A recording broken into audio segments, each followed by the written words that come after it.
सिद्दीकी हे माझ्याबरोबर 3 टर्मला आमदार म्हणून त्यांनी या बांद्राचं प्रतिनिधित्व केलेलं आहे। ते 4 वर्ष राज्य मंत्रिमंडळामध्ये देखील त्यांनी काम केलेलं आहे। 2 टर्मला महानगरपालिकेमध्ये काम केलेलं आहे।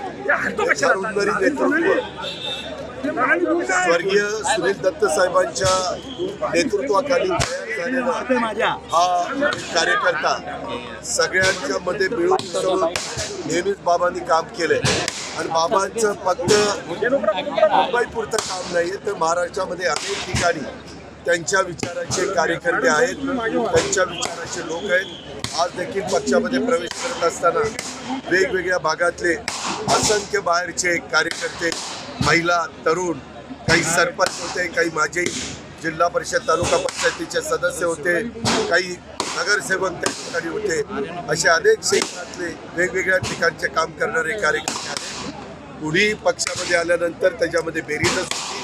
आज त्यांची ताकद आहे, आज तुम्ही त्यांचे विचार ऐकलेले आणि आम्ही पण आमच्या मांडलेले।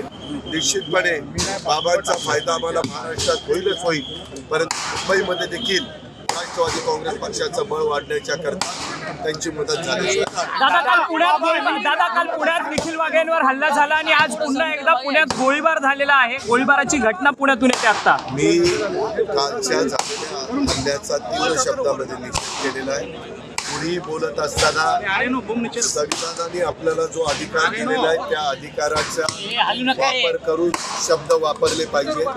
कुणाची भावना दुखवल्या जातील, कुठलाही चुकीचे शब्द आपल्या तोंडून जातील, अशा प्रकारचं कृत्य, अशा प्रकारचं वक्तृत्व हे सत्ताधारी पक्षांनी पण करू नये, विरोधी पक्षांनी पण करू नये, त्रयस्थांनी पण करू नये। हे जर असं झालं तर त्याच्यातून शब्दांनी शब्द वाढतो आणि त्याच्यातनं नको त्या घटना घडतात। कायदा हातात घेण्याचा अधिकार कुणालाच दिलेला नाही। कायदा श्रेष्ठ असतो आणि त्याच्या संदर्भामध्ये पोलिसांना त्यांच्याबद्दलची कारवाई करायला सांगितलेली आहे।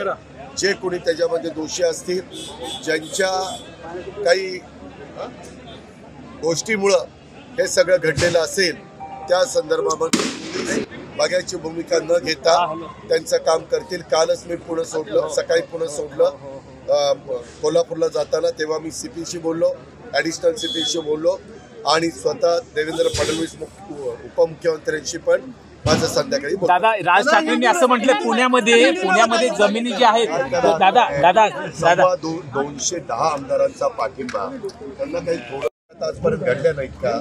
मी त्या घटनांचं अजिबात समर्थन करत नाही, परंतु काही घडलं की लगेच सरकार बरखास्त करा, काही पोर्टल आहे दादा, काही त्याला नियम, कायदे, कानून काही आहेत का नाही? उगीच उठायचं आणि प्रसिद्धी मिळवण्याच्या करता सरकार बरखास्त करा, हे कसला पोरकटपणा आहे? दादा, राज ठाकरेंनी पुण्यात असं म्हटलंय, तर राज ठाकरेंनी पुण्यामध्ये असं एक विधान केलंय की मोकळी जागा दिसली की विकून टाक, बॅडमिंटन खेळण्याऐवजी कॅरम खेळा, अशा पद्धतीचं चाललंय। पुण्यात मोकळी जागाच राहिलेली नाही। माझ्या माहितीप्रमाणे तसं नुसतं बोलण्यापेक्षा कुठल्या ठिकाणी आरक्षण असताना आरक्षण बदललं गेलं ते आम्हाला सांगा।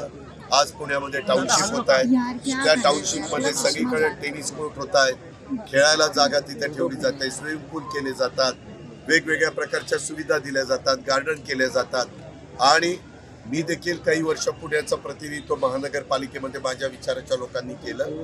अशा प्रकारच्या घटना न घडून देता रिंग रोड कर, फ्लायओव्हर कर, मेट्रो कर, वेगवेगळ्या इकॉनॉमी विकर सेक्शनच्या लोकांना चांगल्या प्रकारची घरं बांधून दे आणि आरक्षण। मी तर विलासराव देशमुखांच्या इथं आता सगळे मंत्री, सुनील तटकरे आणि बाकीच्या मान्यवरांना विचारा, विलासराव देशमुख मुख्यमंत्री असताना एक ठराव आम्ही कॅबिनेट निर्णय घेतला की कुठलंही आरक्षण हे जर ग्राउंडवर असेल, मैदानाचं आरक्षण काढायचं झालं तर तो अधिकार नगर विकास विभागाला नाही, मंत्र्याला नाही, राज्यमंत्र्यांना नाही, सचिवाला नाही, त्याला कॅबिनेट पुढे यावं लागेल। का तर ते मैदानं चांगली राहावीत, मोकळी जागा राहाव्यात, त्याकरता तो निर्णय घेतलेला आहे। आज पण कुठलाही जर प्रसंग आला काही कारणानिमित्त एखाद्या मैदानावर कोपऱ्यावर टाकी करायची असली उंच पाण्याची, तर कॅबिनेट पुढे विषय येतो।